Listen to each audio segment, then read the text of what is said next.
한 목소리를 읽겠습니다. 베드로가 그 환상에 대하여 생각할 때 성령께서 그에게 말씀하시되 두 사람이 너를 찾으니 일어나 내려가 의심하지 말고 함께 가라. 내가 그들을 보내었느니라 하시니. 아멘.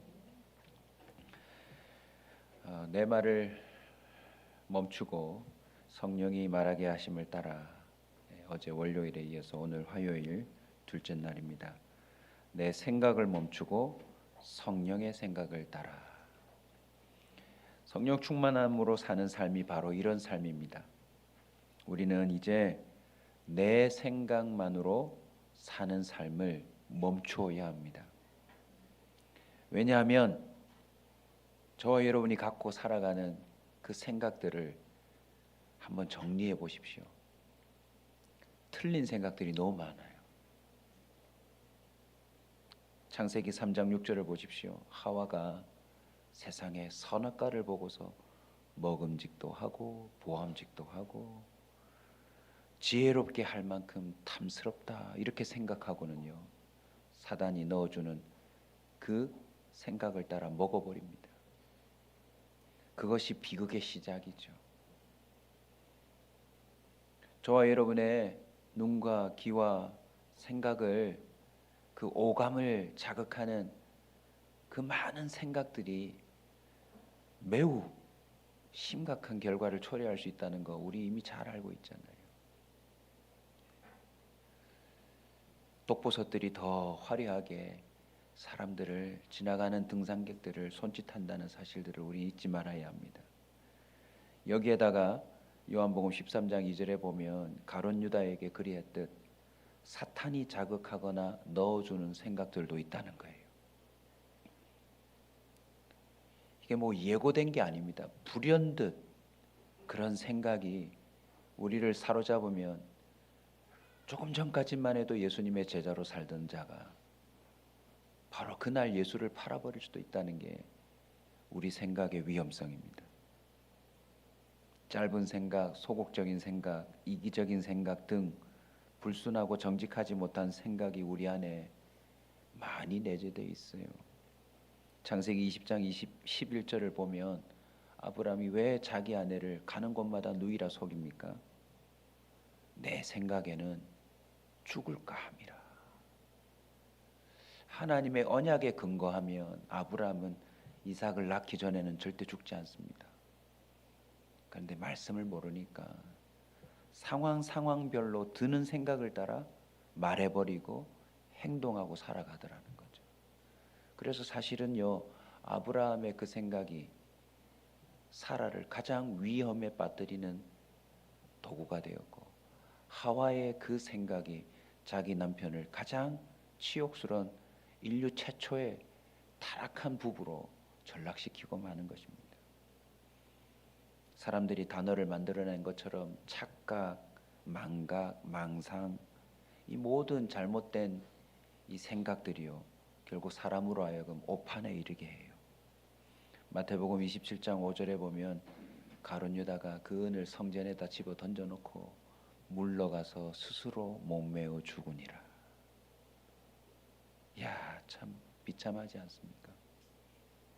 그 생각 하나에 인생이 이렇게 끝나버려요. 지난주 보았던 사울 청년은 어떻습니까?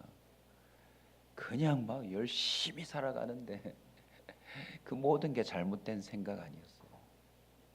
예수님에 대한 생각, 예수님의 제자들을 향한 생각, 자신의 그 모든 열정이 잘못된 생각으로부터 시작됐다는 걸 그가 발견하고 얼마나 충격 먹었을까요?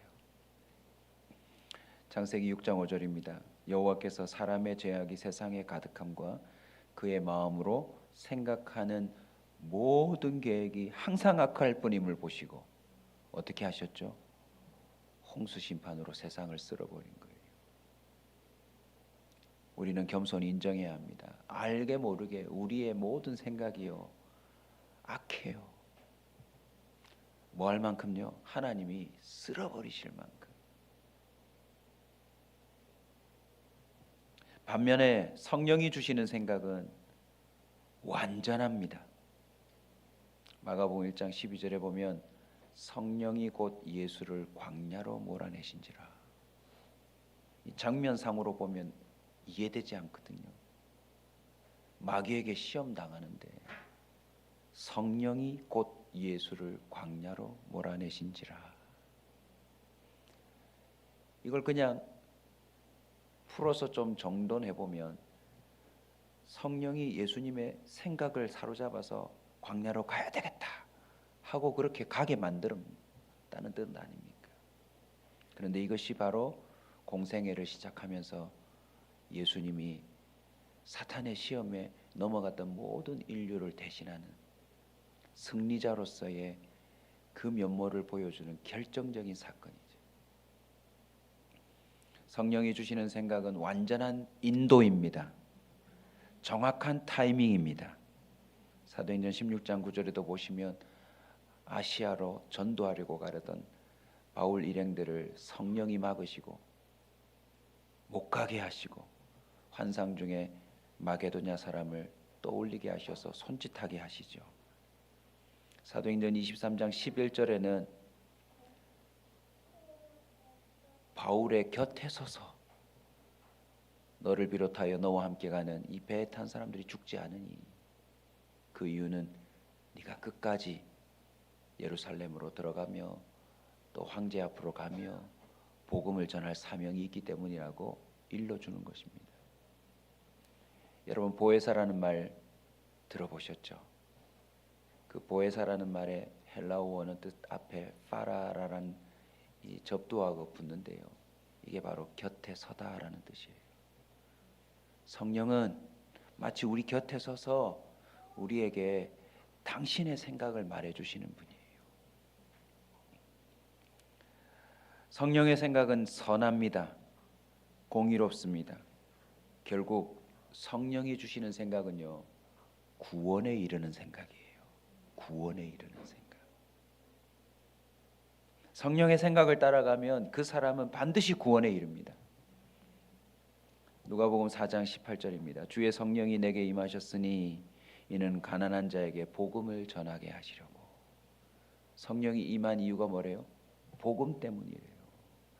본인도 복음을 아니 본인도 구원에 이르고 그 복음을 다른 사람한테 전하여 가난한 자, 포로된 자, 억눌린 자 자유케 하고 회복되게 하고 결국 구원에 이르게 한다는 것입니다. 요한복음 16장 13절입니다.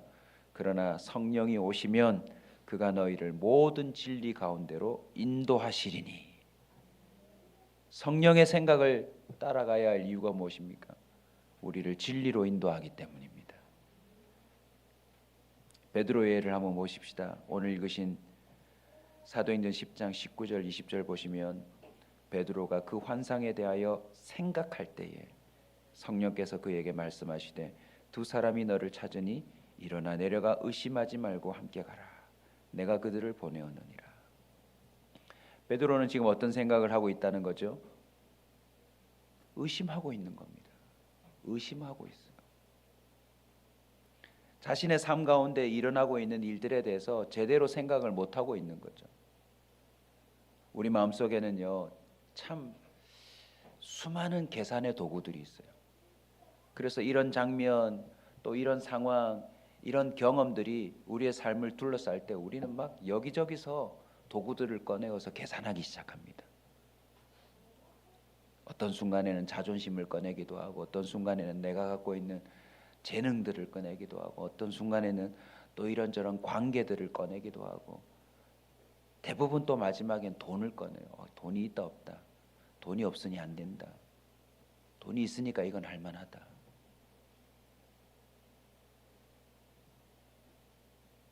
우리는요 참 엉뚱한 연산법을 가지고 있는 사람들이에요. 그런데 감사하게도 성령은 베드로에게 어떻게 인도해 주십니까? 정확하게 하나님이 무슨 일을 하고 있는지에 대해서 알려주시고자 그의 한 걸음 발걸음을 내딛도록 도와주시더라는 거죠. 부정한 짐승을 잡아먹지 않겠다고 하는 것은 레위기 11장을 근거로 한 베드로의 생각인데요. 여러분 여기서 아주 중요한 우리 온사 식구들이 깨달아야 할 거 있습니다.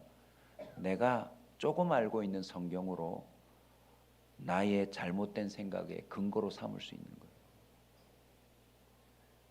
굉장히 위험합니다.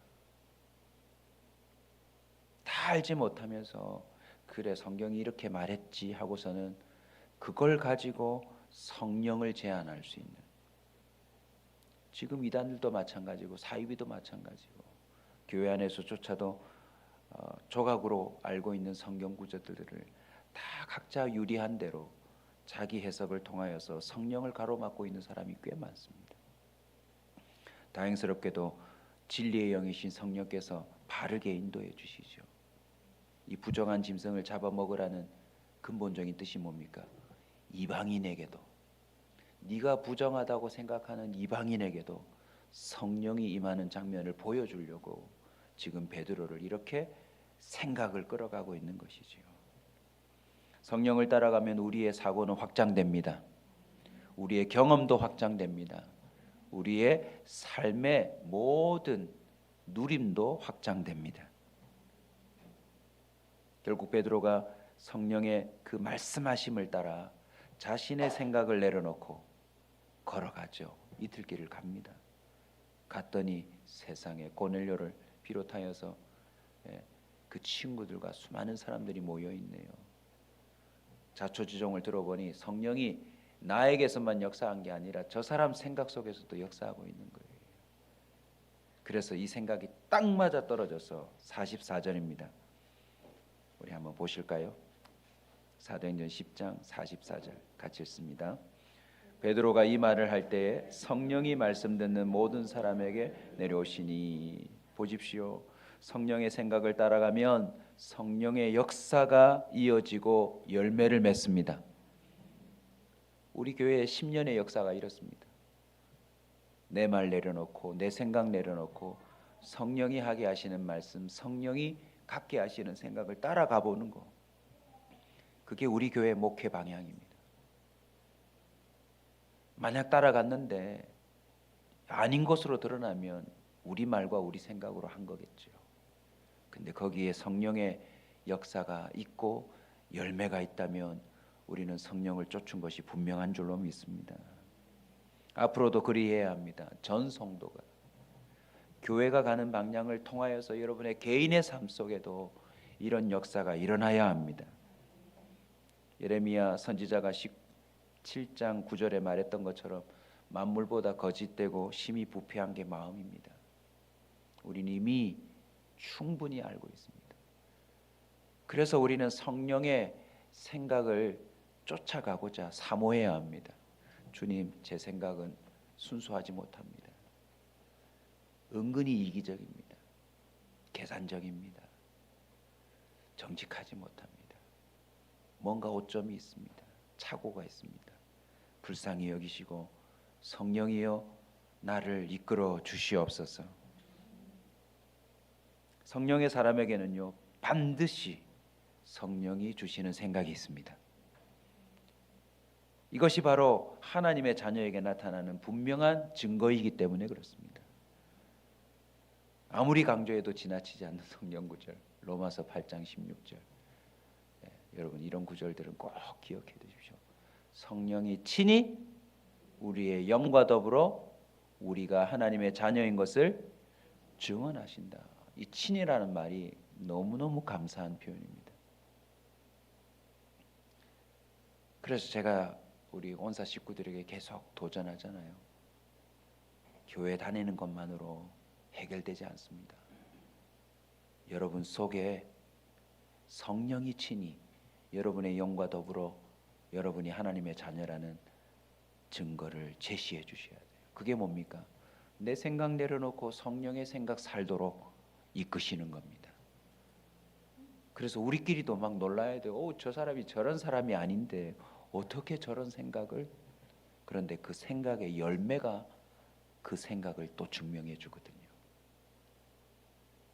저도 사실은 목회자로서 이 부분이 가장 떨리는 부분입니다. 강단 앞에 서서 말씀을 전하고 또 성도들을 이끌고 함께 걸어가는 그 걸음 속에 이런 저런 또 계획을 말씀드리고 선포할 때 이게 어설픈 나의 생각인지 이기적이고 또 독재적인 생각인지 아니면 성령의 이끄심인지 이게 판가름 나지 않으면 목회 못합니다. 해서도 안 되고요. 우리는 이제 나의 생각을 멈추고 성령의 생각을 따라 살아야 합니다. 그럼 어떻게 성령의 생각을 따라 살 수 있을까요? 여러분, 언제나 기준은 성경입니다. 우리 머릿속에 이 생각 저 생각 떠오를 때 뭐가 성령의 생각인지 어떻게 분별해요? 언제나 그 1번은 성경입니다. 성경과 부합하는가? 디모데후서 3장 16절입니다. 모든 성경은 하나님의 감동으로 된 것으로 교훈과 책망과 바르게 함과 의로 교육하기에 유익하니 이는 하나님의 사람으로 하여금요 모든 선한 일을 하기에 온전케 한대요. 성경이 뭐로 됐다고요? 성령의 감동으로. 그러니까 이게 벌써 성경이 성령의 생각으로 지어진 거예요. 그러니 내 머릿속에 이런 생각이 뜰 때 이 성경과 일치하는지 이 성경과 결이 같은지를 여러분이 살펴보셔야 한다는 겁니다. 고린도전서 2장 13절입니다. 우리가 이것을 말하거니와 사람의 지혜로 가르친 말로 아니하고 오직 성령께서 가르치신 것으로 하니 영적인 일은 영적인 것으로 분별하느니라. 이 말씀을 기준으로 삼되 또 성령이 이 말씀의 의미가 무엇인지를 깨닫게 해주세요. 요즘 유튜브에 보니까요, 저도 뭐 요즘 또 뭐 뜬다는 살펴보지는 마시고 알아만 두십시오. 무슨 박혁 전도사라고 20대 젊은 청년이 뭐 남미에 가가지고 막 사람들을 뒤집어 놓는 그런 영상이 있는데, 아이고 제가 가만히 보니까요, 또 하나의 교주가 등장했다 싶어요. 현혹되시면 안 됩니다. 말끝마다 예수 예수 하는데, 아이고. 네. 성경을 조금만 아시면 제대로 대신 금세 분별할 수 있어요. 금세 분별할 수 있어요.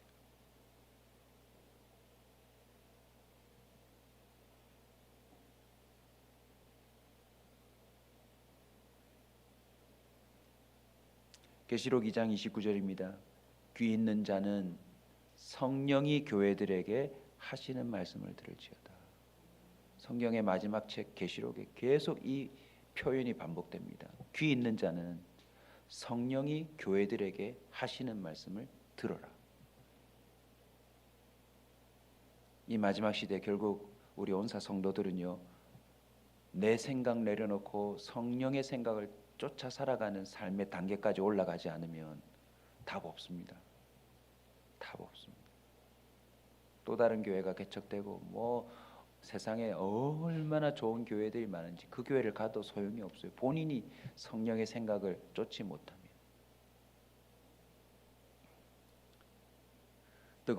뜨겁든지 차든지 첫사랑을 빨리 회복하든지 하나님께서 7 교회들에게 하신 말씀 하나하나가 결국 우리들에게 하시는 말씀 아닙니까?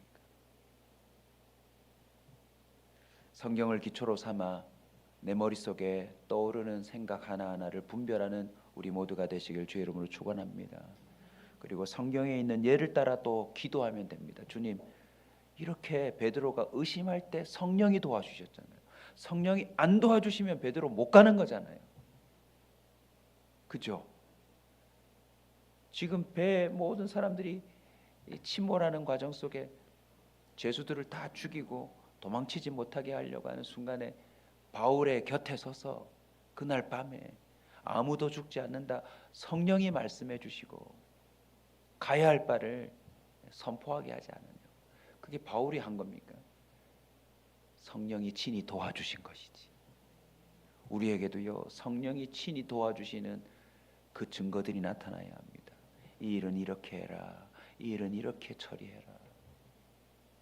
너무너무 중요합니다. 그래서 예수님의 이 기도가 오늘 또 우리의 기도의 중심이 되어야 합니다. 마태복음 26장 39절입니다. 같이 읽고 기도에 들어갑니다. 조금 나아가사 얼굴을 땅에 대시고 엎드려 기도하여 이르시되 내 아버지여 만일 할만하시거든 이 잔을 내게 지나가게 하옵소서. 그러나 나의 원대로 마옵시고 아버지의 원대로 하옵소서. 왜 우리가 쉬지 말고 기도해야 되는지 아세요? 우리 머릿속에 쉬지 않고 생각이 떠오르거든요. 사실 그 생각 때문에 우리 망해요. 우리 교회 성도들 이제 사연을 조금씩 우리가 다 알게 되는데 다 하나같이 자기 생각 때문에 망한 사람들이, 다 자기 생각 때문에 사람답지 못하게 살고 있는 사람들이었어요. 이제 멈춰야 합니다. 시간이 없어요, 여러분. 이제 멈춰야 합니다. 정말 시간이 없어요. 오늘 녹음으로도 이 성도들이 몇 명이나 들을지 모르겠지만 이 아침에 일찍이 나온 성도님들에게 제가 권면합니다. 제가 계산해 보니 이제 저도 목회가 한 19년밖에 안 남았어요. 자동차를 새로 산다 치면 한 대밖에 못 삽니다 이제. 맞죠? 차 사면 한 14년 15년 타잖아요. 이제 앞으로 차를 한 대 사도 한두 대밖에는 못 사요. 그러면 제 인생 끝나는 겁니다.